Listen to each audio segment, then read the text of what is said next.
Makanya orang soleh itu selalu membuka dirinya agar semua orang bisa berdekatan dengan dirinya. Makanya orang soleh itu biar semua dapat barokah doa orang seluruh dunia, maka orang soleh menjadikan dirinya lingkaran kehidupan yang semakin besar agar semua dapat barokah. Makanya orang soleh kalau doa nggak sendiri, yang lain diajak aminah. Amin, amin, amin, amin. Kalau kecapean, amin.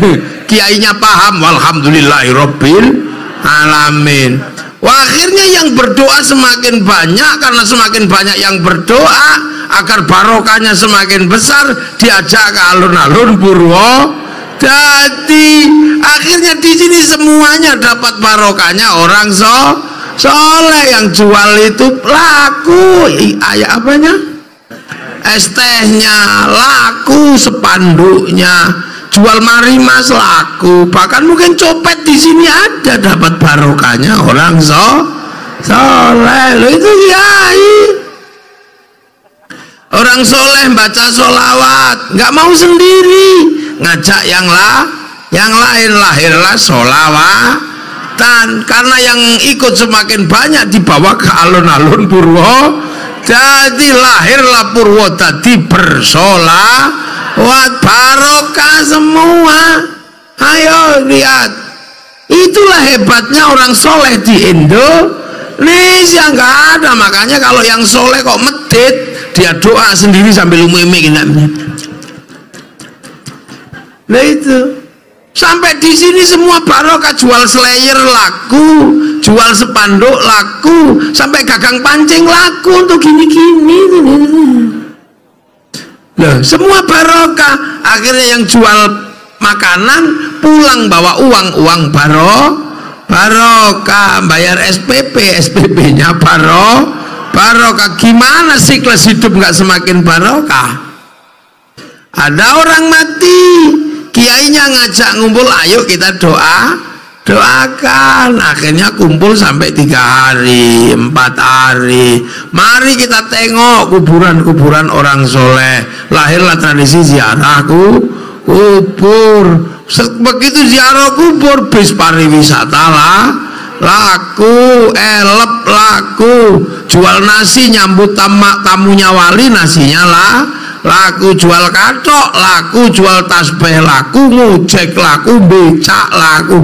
Itu kenapa? Siklusnya orang soleh menjadi satu, semakin besar. Jadi akhirnya semua dapat barokahnya orang soleh. Dengan dinamikanya itu bisa diterapkan di Indonesia. Nah ini kadang kita ini nggak sadar. Satu contoh selawatan ini. Kenapa selawatan itu dinamikanya sangat luar biasa banyak, dan semua punya pengikutnya masing-masing. Ada pengikut muda-muda, agak ke anak-anak kayak Az-Zahir. Wah, ini. Ada yang putih-putih agak tua, Habib Syekh. Napa jenenge?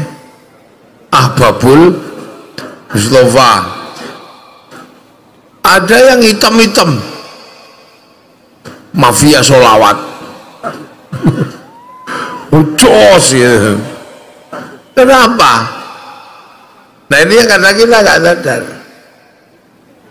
Karena memang orang Indonesia itu sebelum Islam datang sudah punya budaya berkesenian, berlagu-lagu.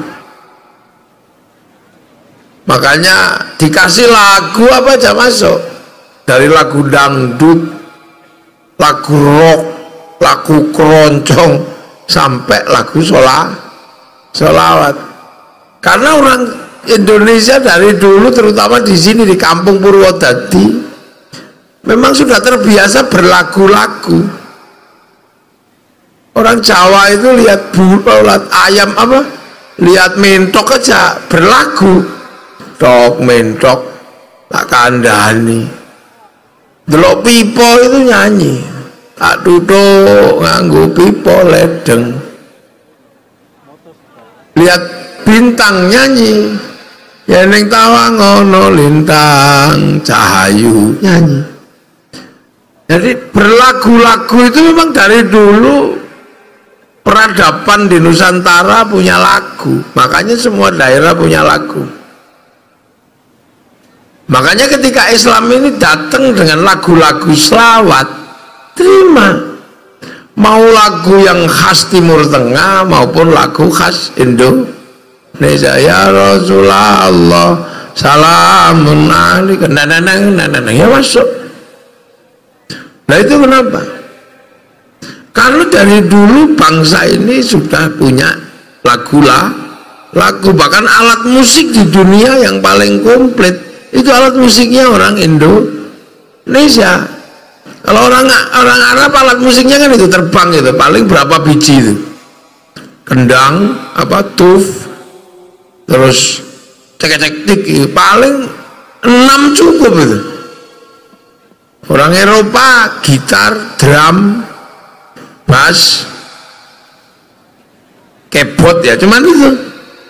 Tapi kalau orang Jawa komplit, gamelan itu komplit, ada gong, ada saron, ada kenong, ada sitar, ada suling, ada gambang, komplit dan terbuat dari logam. Kalau ini kan terbuat dari kayu dan kulit, gampang bikinnya, kayu tinggal motong, dikeruai tengahnya, template kulit, itu mudah.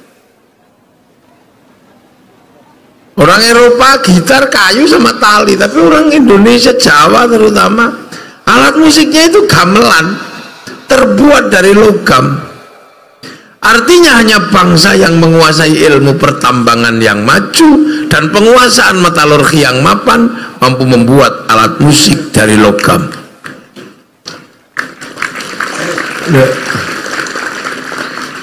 Hal-hal seperti ini harus mulai kita bicarakan.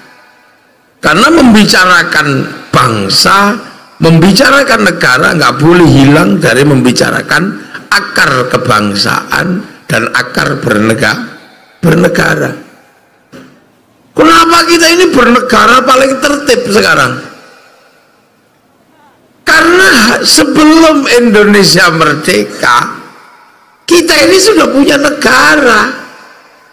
Bahkan Prabu Dewata Cengkar itu dari jadi Grobogan yang punya ilmu Bhairawa Tantra yang dalam legendanya makan manusia, itu bukan karena makan manusia jahat, itu bukan, yang dimakan juga seneng karena itu bagian dari ritual agama. Loh, makanya negara-negara yang lain ribut ditata oleh negara karena mereka tidak punya kebiasaan bernegara. Makanya negara harus mengatur semuanya, sampai orang pakai baju aja diatur negara. Karena kalau negara nggak ngatur sampai itu, masyarakatnya nggak bisa diatur. Kenapa orang Eropa ngatur manusia itu sampai di lampu merah diatur, merokok diatur, lalu lintas diatur? Karena kalau nggak diatur mereka ngawur. Kenapa Eropa itu tertib gitu? Itu bukan karena saking baiknya orangnya, tapi saking kerasnya negara. Karena kalau nggak diperlakukan dengan keras seperti itu, mereka tidak punya aturan. Orang Timur Tengah aja terhadap Tuhan aja sembrono. Coba kalau sembahyang ya, Allahu Akbar, ada yang kukur-kukur, ada yang baca handphone. Orang Indonesia sholatnya paling tertib, kukur-kukur aja nggak berani. Kenapa Indonesia longgar? Tidak seperti Timur Tengah, tidak seperti Eropa ketika mengatur rakyatnya. Karena orang Indonesia itu tertib. Suruh pakai helm semua, itu nggak pakai nanya, ini fungsinya apa helm, nggak nanya. Corona, Kang, nggak usah Jumatan ya, itu dulu. biasa aja di Indonesia itu. Orang Eropa corona ketat sampai didenda, India dipukuli karena mereka tidak punya kepatuhan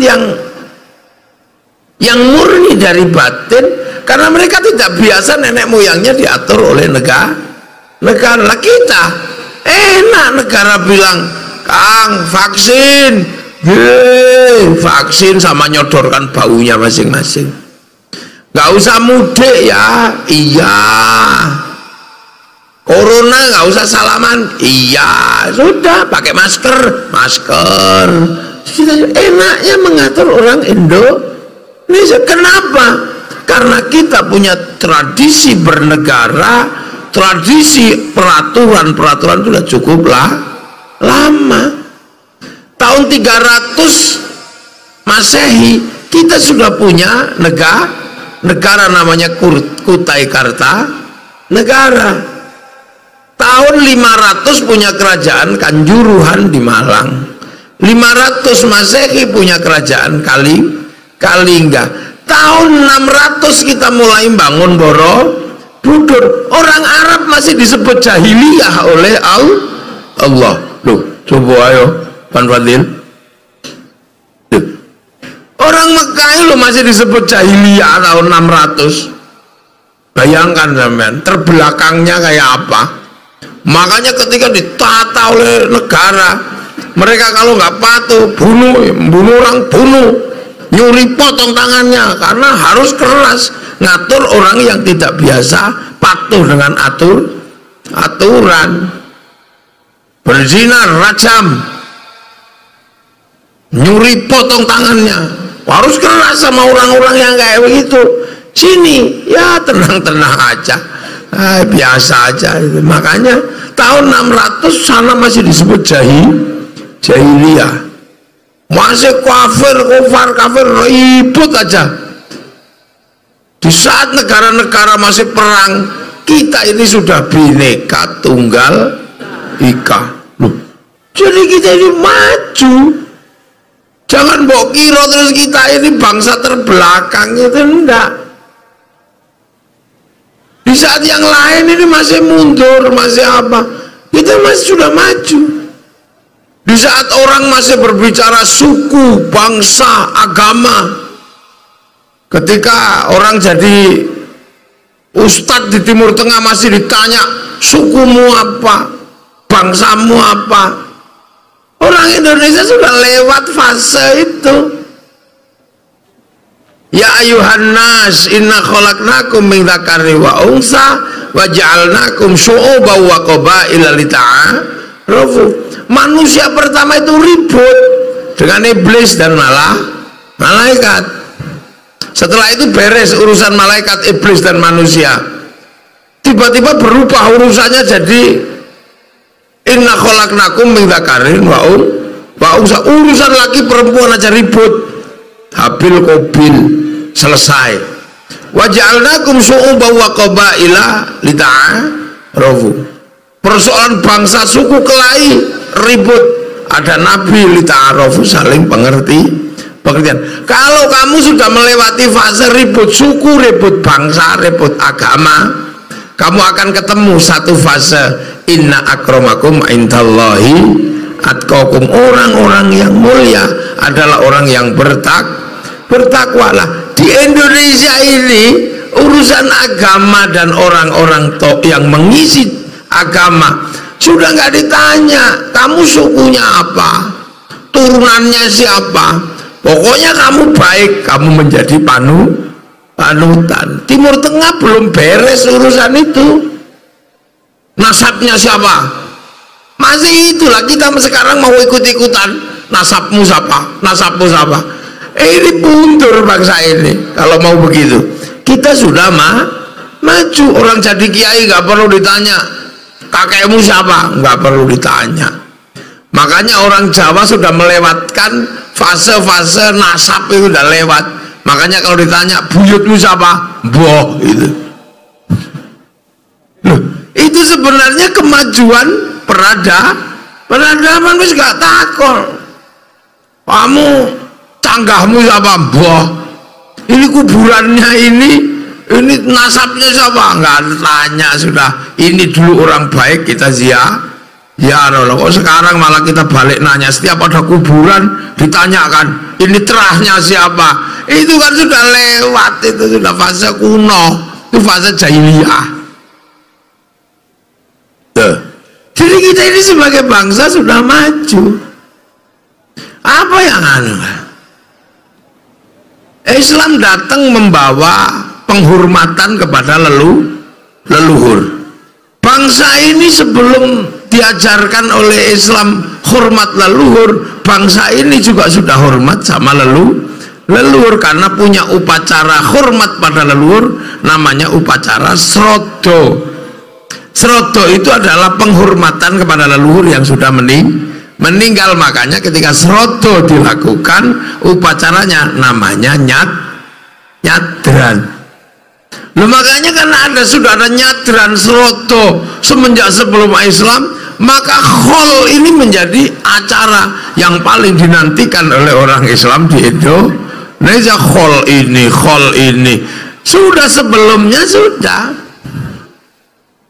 Orang Indonesia diajari akhlak, liutammima makarimal akhlak.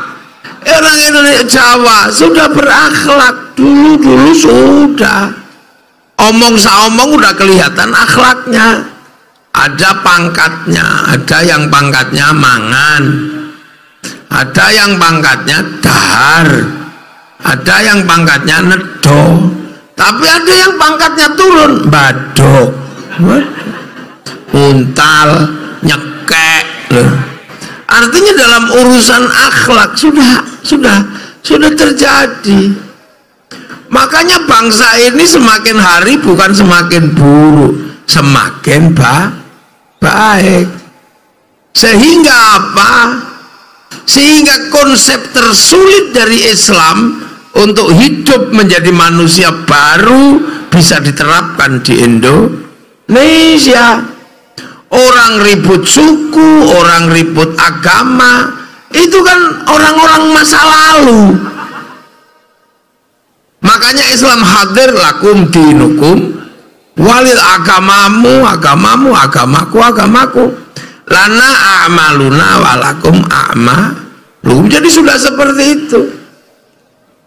Dan ada beberapa yang belum selesai di situ, masih sekarang masih kafir, masih ada yang begitu.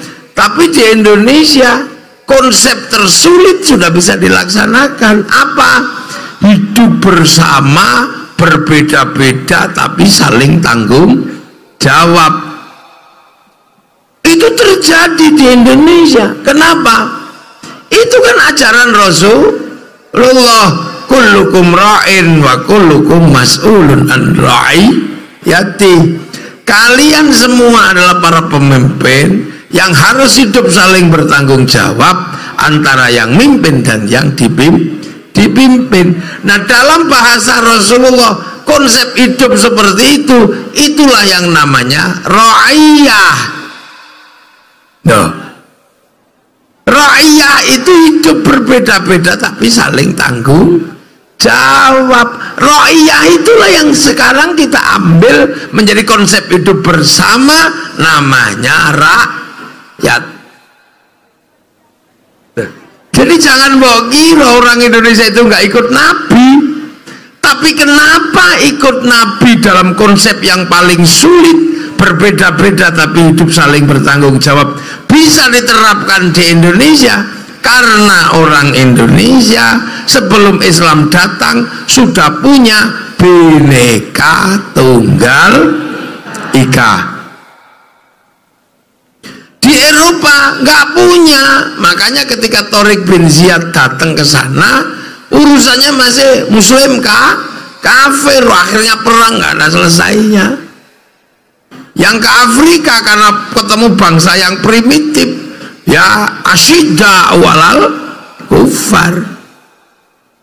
Yang ke Cina ketemu dengan bangsa pedagang, tiba-tiba perbincangannya adalah perdagangan halal haram. Makanya akhirnya ya nggak jalan di sana. Haram, syirik, haram, halal, haram, riba gitu. Ketemu masyarakat Cina akhirnya sahabat Sa'ad bin Abi Waqqas ya nggak jalan. Tapi begitu ketemu di sini, ketemu masyarakat yang sudah rukun, berbeda bangsa, suku, agama, sudah rukun, bineka tunggal ika. Makanya konsep ro'iyah yang digagas oleh Rasulullah bisa diterapkan di Indonesia. Itulah yang kita nikmati sekarang, namanya rakyat. Yang kawulo jadi kulo, yang hamba sahaya jadi saya. Nah, yang abdi Sunda jadi abdi, yang pukulun jadi ulun di Banjar. Akhirnya setara, hidup saling bertanggung jawab. Kiai mau pergi ke masjid pakai motor, kewajiban helmnya sama dengan pendeta mau pergi ke gereja. Sama-sama ketangkap, undang-undangnya sama, punya tanah bayar pajaknya sama, ketentuan nikah sama dicatat oleh negara, pendirian gereja sama pendirian masjid, undang-undang BPN-nya sama, hidup saling bertanggung jawab. Dan satu-satunya bangsa muslim dunia yang sanggup menerapkan konsep ro'iyah untuk warga bangsanya hanya muslim Indonesia. Lo tepu sing banter, gak usah malu-malu, ini bangsamu. Makanya jangan kau sebut Indonesia itu people, karena people itu vox populi, vox dei, suara mayoritas, suara Tuhan. Begitu dia banyak, dia menyatakan bagian dari itu Tuhan. Itulah kenapa Hizbut Tahrir nggak cocok di Indonesia. Kenapa Ikhwanul Muslimin nggak cocok di Indonesia. Kenapa yang cocok NU, Muhammadiyah. Kenapa? Karena mengakui orang berbeda suku, bangsa, agama, tapi bisa hidup saling bertanggung jawab dalam konsep ro'iyah atau rakyat. Jadi negara paling sunnah dalam urusan kewarganegaraannya itu Indonesia. Timur Tengah belum selesai, makanya Saudi menggunakan cara raja, mereka menggunakan kerajaan. Yaman belum selesai, masih ribut urusan suku, bangsa ribut, suku, agama ribut, Suriah ribut lagi. Yang baru belajar mau selesai Uni Emirat ini. Uni Emirat sudah belajar untuk menyelesaikan problem perbedaan suku, bangsa, dan agama. Makanya Uni Emirat, sampai kalau ke Dubai, bangsa ini udah mulai bangkit maju. Nah itulah makanya Turki dulu zaman Mustafa Kemal Atatürk, kekuasaan Turki diruntuhkan karena apa? Tidak mewakili konsep hidup bersama saling bertanggung jawab. Makanya Mustafa Kemal Atatürk meruntuhkan khilafah Utsmani. Jadi akhirnya Turki mulai maju. Coba dulu kalau ngotot dengan konsep khilafah di Turki, pasti sekarang perangnya nggak selesai antar anak bangsa. Ini kan cara bangsa keluar. Nah, makanya ro'iyah itu kalau ngumpul namanya musyarakah. Musyarakah itulah yang sekarang dikenal dalam bahasa masyarakat. Nah kalau masyarakat berbeda-beda tapi harus menemukan titik temu dalam perbedaannya menggunakan konsep wasyawirhum fil amri, lahirlah konsep musyawarah. Nah, mana ada negara dengan konsep sesederhana tapi sangat mendalam seperti itu kalau bukan Indonesia. Karena dulu yang nata semua ini adalah para wali, maka daerahnya disebut wilayah. Al-wali punya wilayah. Wali-wali di negara yang lain hanya punya keramat tapi belum mampu bangun wilayah wali Indonesia lebih maju karena setelah keramat mampu bangun wilayah. Yang lain baru wali keramat gitu aja, belum bangun wilayah. Wali Indonesia al-wali punya wilayah untuk tempat ro'iyah warga bangsanya agar hidup menyongsong masa depan. Itulah itu. Nah, tinggalan wilayah inilah yang sekarang bernama NKRI, Negara Kesatuan Republik Indonesia. Maka siapapun yang hidup di negeri ro'iyah, terutama penerus para wali, NKRI harga mati.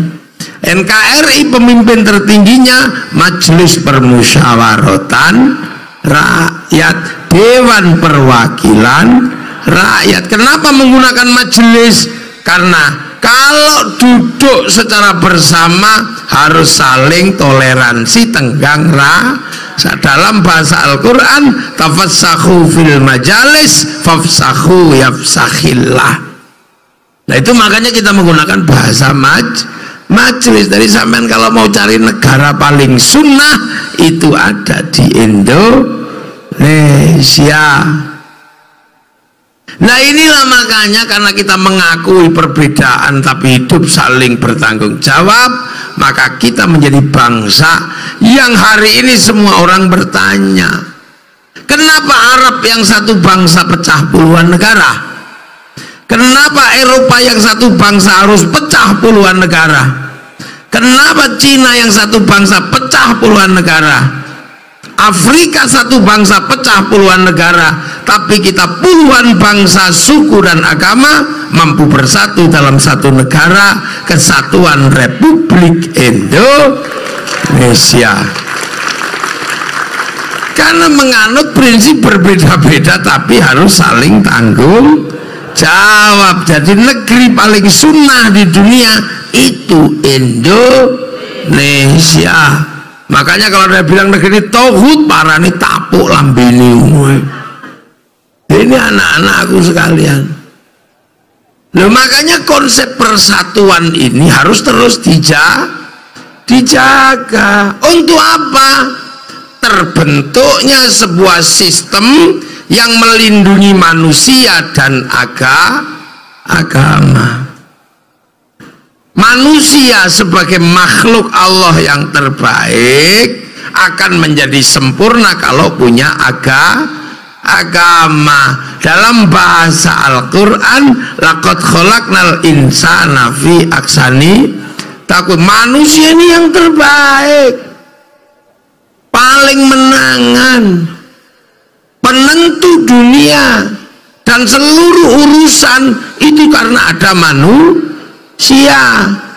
Kenapa ada orang jualan kursi? Karena urusan sama pantatnya manusia.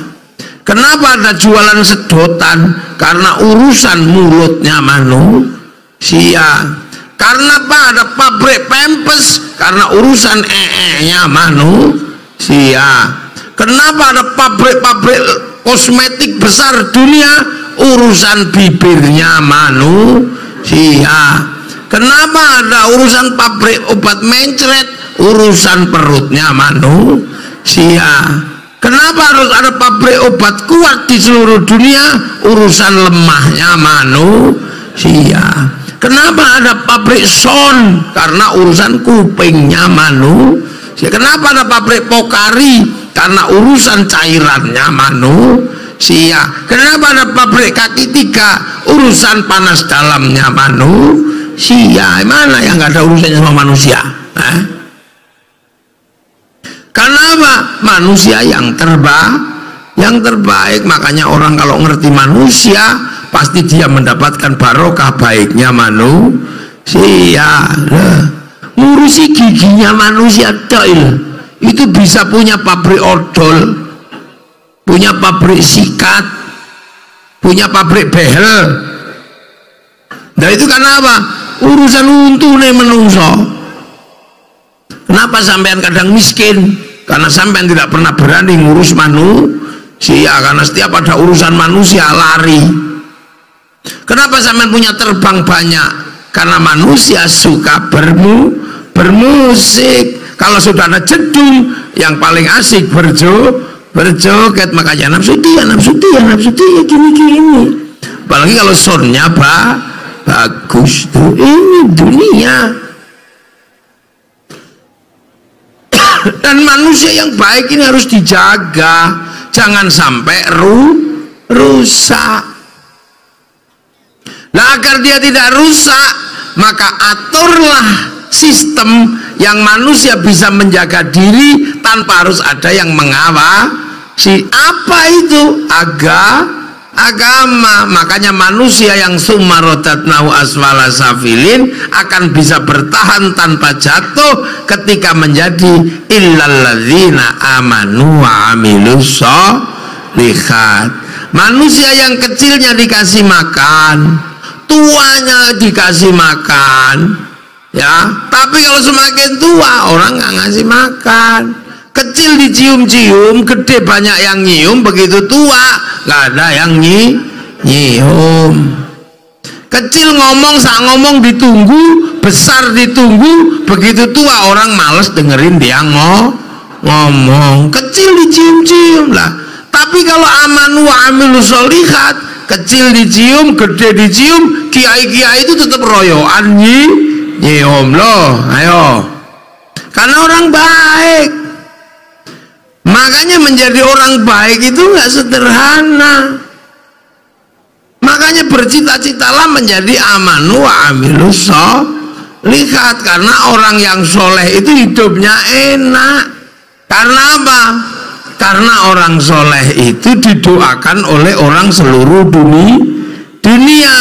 Mau Muhammadiyah, mau NU, mau LDII, mau MTA, mau beda apa at-tahiyatul mubarakah atau at-tahiyatul lillah, tidak akan pernah lupa untuk menyebut wa ala ibadillahis sholihin, bahwa orang-orang soleh ini akan menjadi pancaran kehidupan yang luar biasa. Karena dirinya seperti power bank, disetrum, didoakan oleh orang seluruh dunia.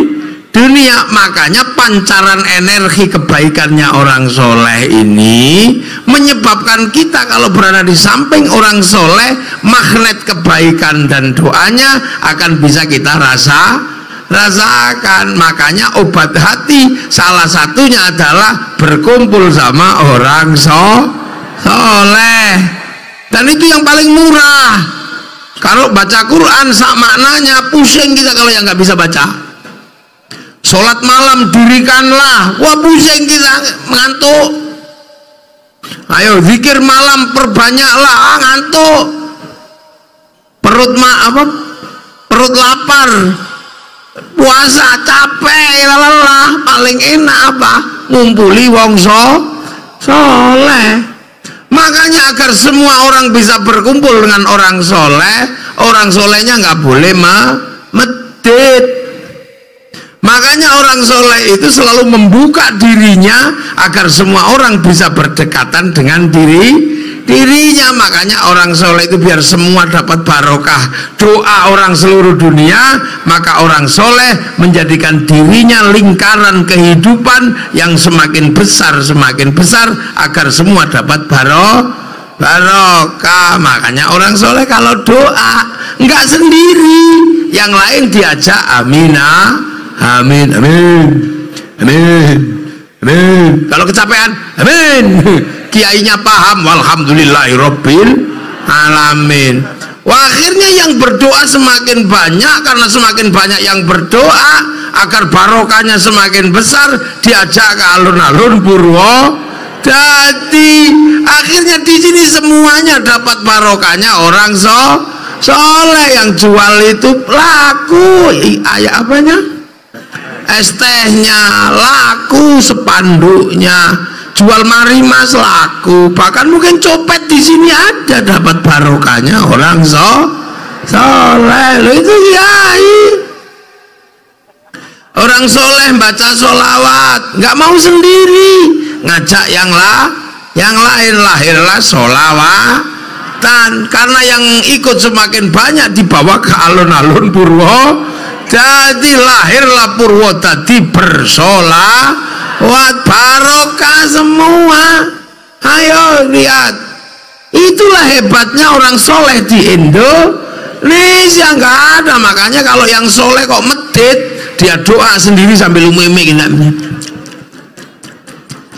Nah itu sampai di sini semua barokah, jual slayer laku, jual spanduk laku, sampai gagang pancing laku untuk gini-gini.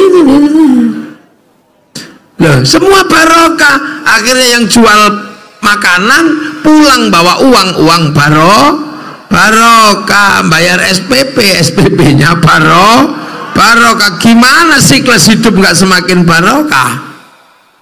Ada orang mati, kiainya ngajak ngumpul, ayo kita doakan.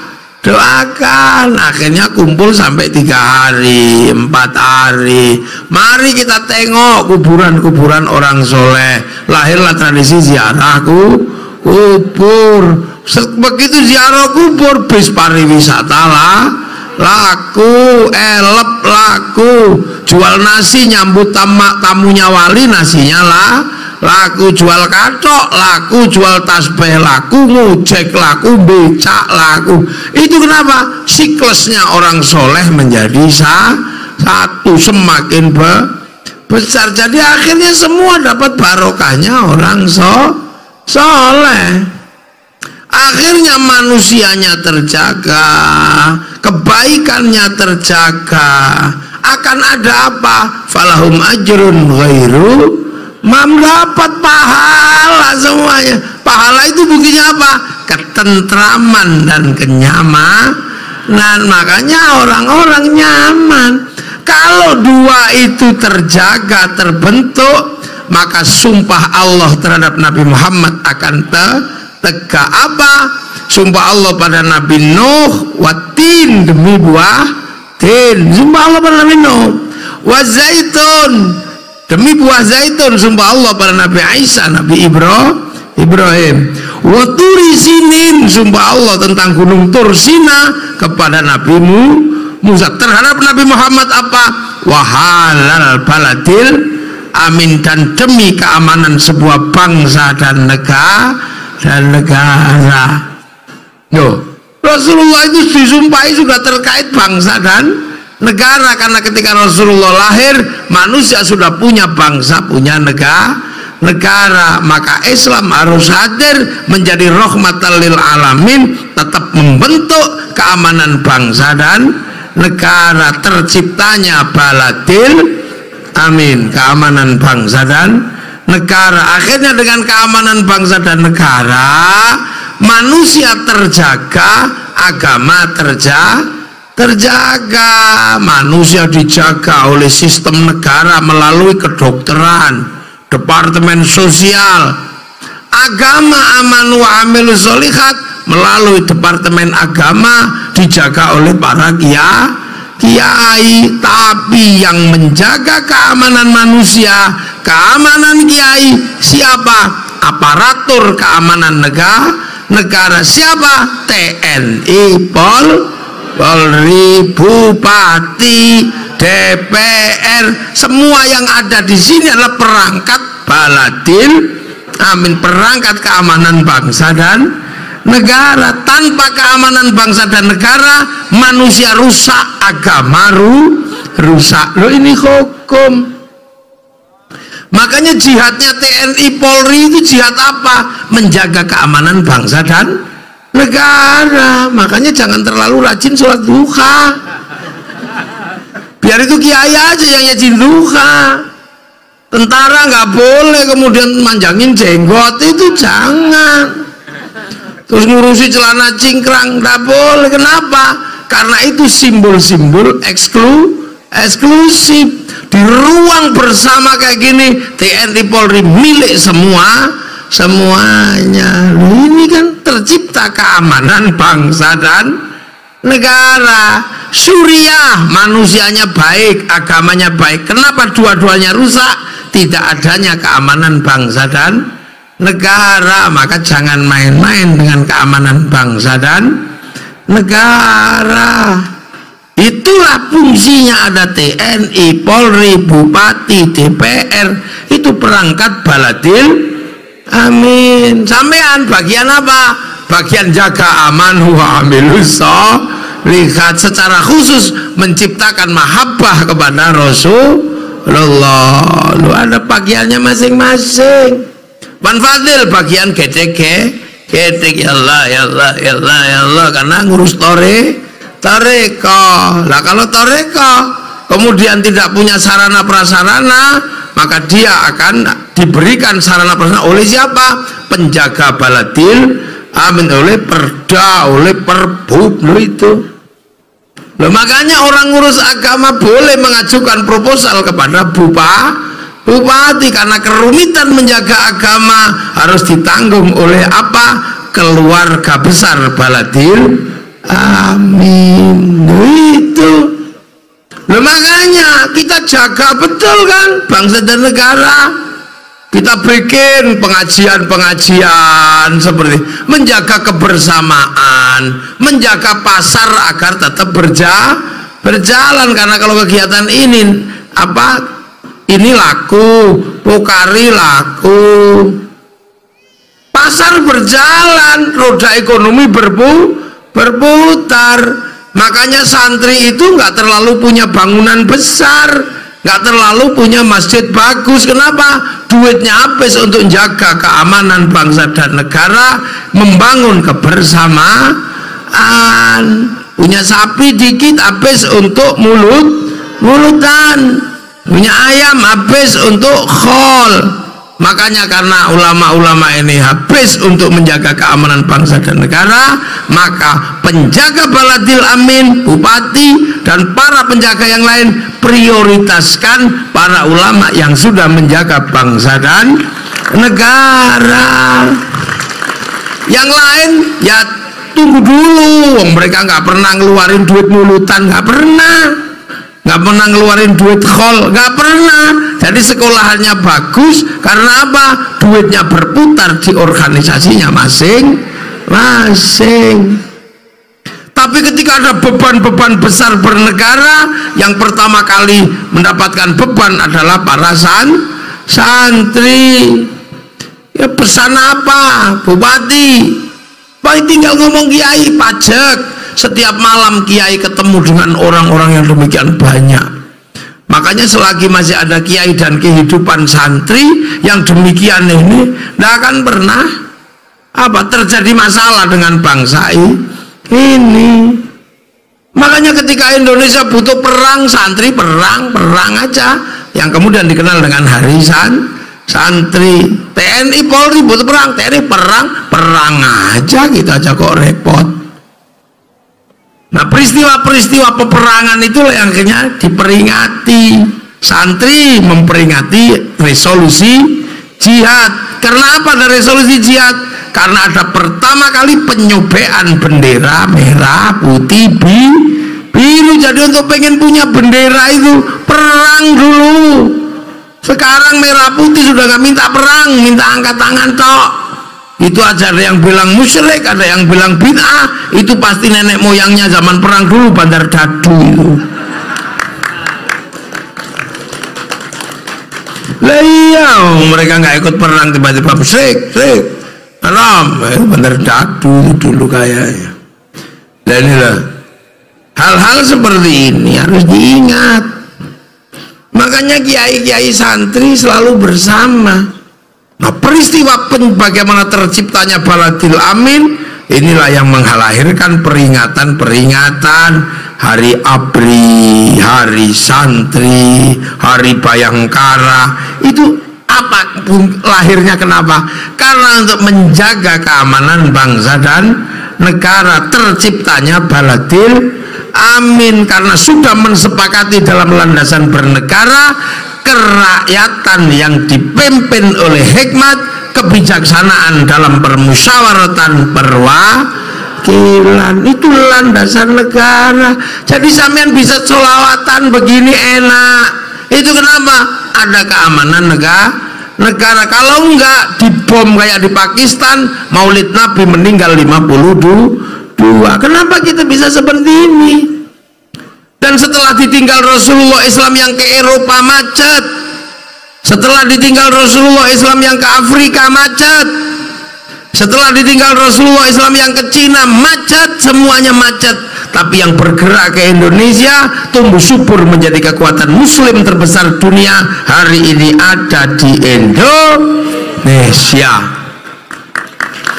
Orang sholat paling banyak Indonesia, masjid paling banyak Indonesia, haji paling banyak Indonesia, hafid Quran paling banyak Indonesia.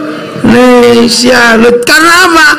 Bangsa dan negaranya aman. Dijaga oleh siapa? TNI, Polri, Bupati, DPR, MPR, semua inilah. Nah, bagian ngaji kiai, bagian selawatan, majelis selawat, itu baru jalan.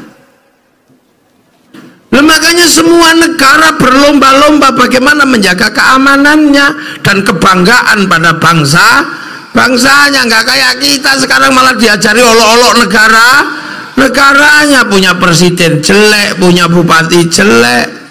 Milih presiden itu butuh uang triliunan, butuh manusia ratusan juta untuk milih.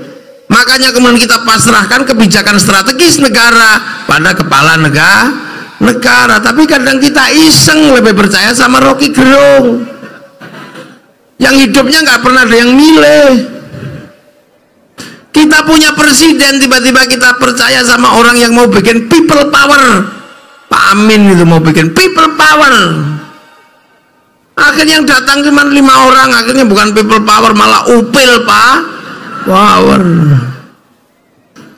Nah itu makanya ini berbangsa bernegara, jangan salah. Kita bisa jalan ke sana ke sini karena jalannya bagus, begitu rusak diperbaiki. Kenapa jalan Purwodadi rusak semua? Karena dulu Purwodadi ini lumpurnya tanah Jawa, bertuku lumpurnya Jawa, berdiri di atas lumpur. Maka jangan pernah berharap tanah ini menjadi stabil. Artinya jangan pernah terlalu banyak berharap jalan ini akan seperti jalan di kabupaten yang lain. Sabar, kalau mau jalannya mulus pindah kabupaten, itu aja.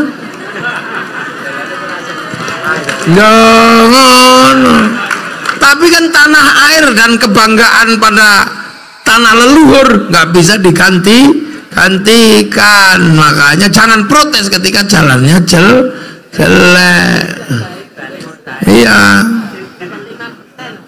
85%, tapi yang bukan dari jalur Solo masih jelek semua. Nah inilah Bupati dibelani malah ngeyel itu, ya ini namanya.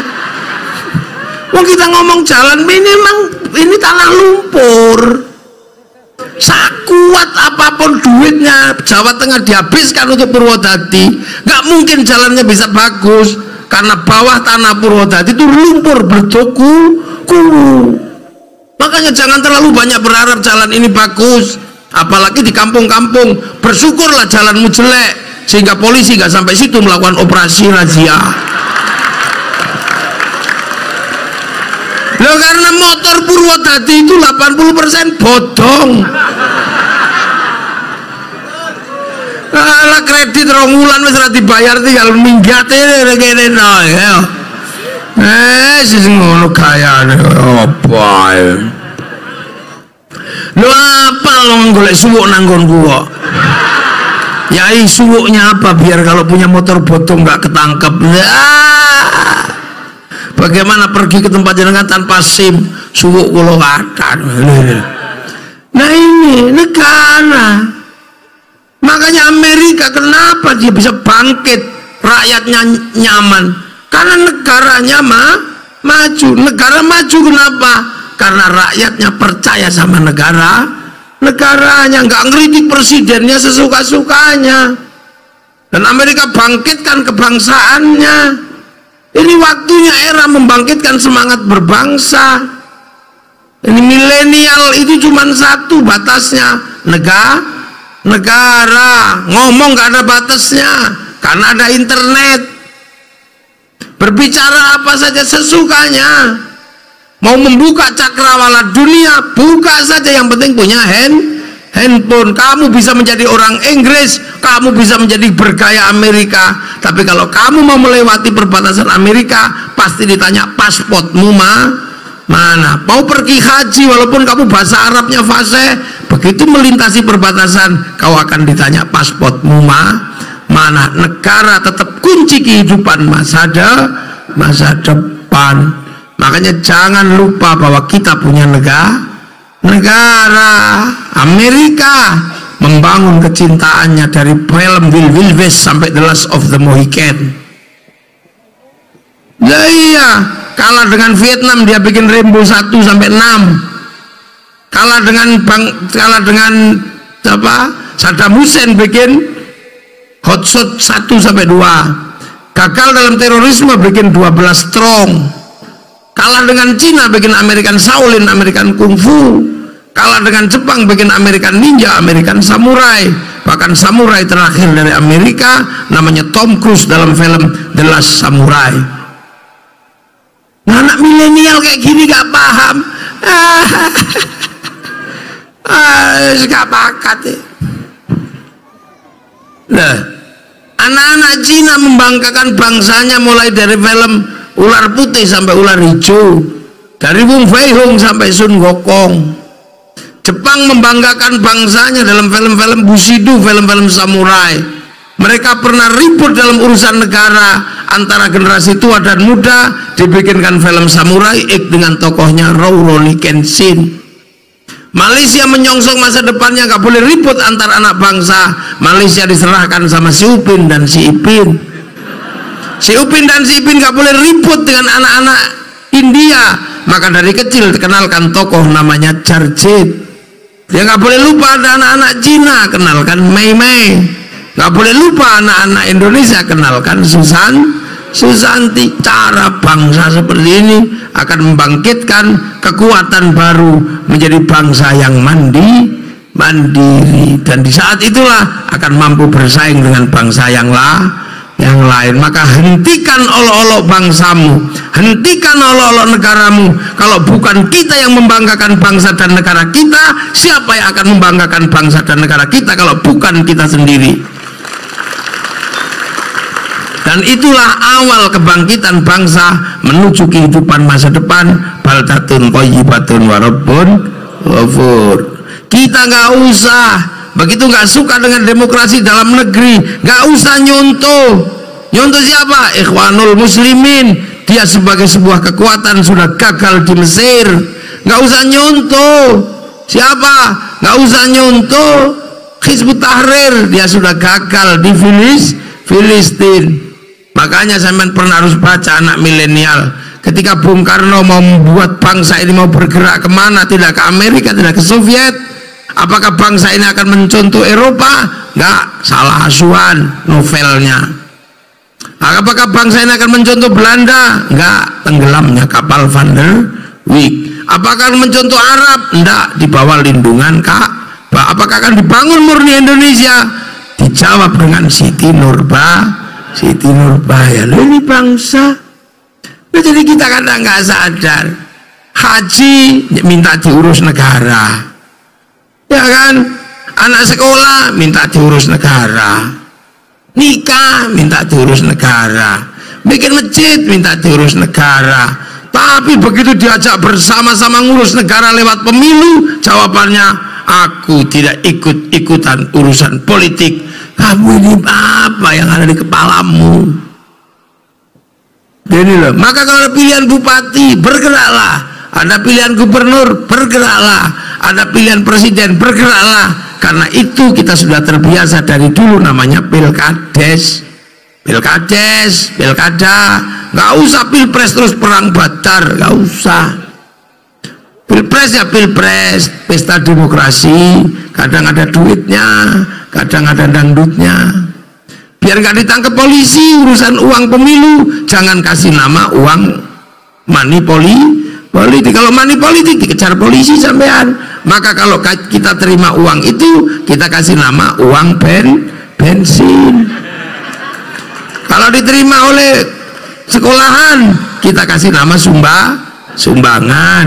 Kalau diterima kiai, kita kasih nama bisyarah. Udah aman. Lah aman. Makanya sampean-sampean inilah yang akan menjadi generasi masa depan. Hadirkan cinta pada Rasulullah, karena bangsa ini menggunakan gagasan besar Rasulullah, mulai ra'iyah, musyarakah, musyawarah, ya, majelis, itu gagasan besar dari Rasulullah, dan kita ikut itu. Maka sampean punya tugas, hadirkan cinta pada Rasulullah. Bermainlah terbangan, nggak usah gelisah. Ada yang jadi vokalis, pegang mic-nya banyak. Ada yang cuman kebagian tung gitu, nggak apa-apa. Ada yang tung berkate podo. Jadi nggak usah menyesal, kenapa aku kok nggak berguna. Kenapa nggak berguna? Lo mau solawatan begitu lama, saya cuman kebagian tung gitu, tung, nggak apa-apa. Semua ada bagiannya masing-masing. Dirgahayu TNI, ulang tahun TNI, selamat ulang tahun, dan selamat Hari Santri, dan selamat ulang tahun Bu Bupati. Semoga kita semua mendapat ridha Allah, dan bangsa ini menjadi bangsa yang terjaga, dan kita semua nanti disyafaati Rasulullah SAW, dan kita mewariskan bangsa ini dalam keadaan bangsa yang semakin baik sampai hari kiamat nanti. Al-Fatihah. Siratal ladzina an'amta 'alaihim ghairil maghdubi 'alaihim waladdallin. Amin. Assalamualaikum warahmatullahi wabarakatuh. Bismillahirrahmanirrahim. Alhamdulillahirabbil alamin. Hamdan na'imin, hamdan syakirin, hamdan yuwafi ni'amahu wa kafi mazidah. Ya Rabbana lakal hamdu kama yanbaghi li jalali wajhikal karim wa 'azimi sultanik. Allahumma iftah 'alaina fathal 'arifin bi hikmatika wa rahmatak wa lakina wa nasina bi rahmatika ya Allah ya karim. Tamim jami bina'ana ya Allah bijahil Mustafa sa'il alaina waj'al auladana dzurriyyatina dzurriyyah gerupukan ya Allah alil ilmi alil khair al-ibadah wa muslimin qiyamah bil iman min abaina ummatina syaikhi masyaikhina walijul masyayikh wal muassis angkatan bersenjata Republik Indonesia. Allah maghfir lahum warhamhum wa'afihim wa'anhum. Allahumma la tahrimna ajrahum wa la taftina ba'dahum waghfir lana lahum. Allahumma ja'al qabrahum mutamin adil jinan. Allahumma ja'al matafuna jamil qubur minna lillahi ila Muhammadur Rasulullah bi'aqlin man yarjila rabbika radiyatan mardiyah fadkhuli fi ibadi wadkhuli jannati rabbana atina fid dunya hasanah fil akhirati hasanah wa qina adzabannar. Sallallahu alaihi wasallam Muhammadin walhamdulillahi rabbil alamin. Al-Fatihah. Siratal ladzina an'amta 'alaihim ghairil maghdubi 'alaihim waladdallin. Amin. Assalamualaikum warahmatullahi wabarakatuh.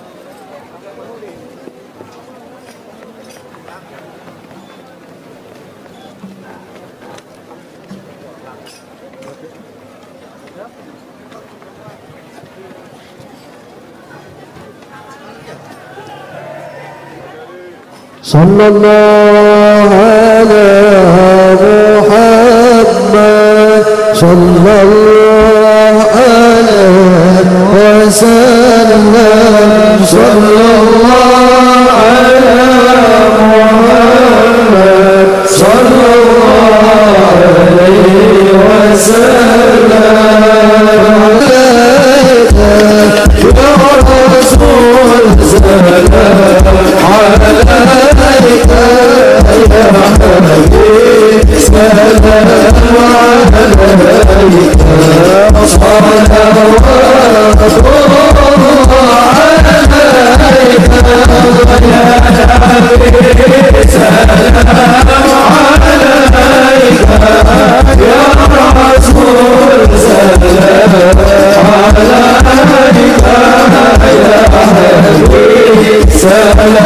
Allah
Sallallahu alaihi Nabi Muhammad.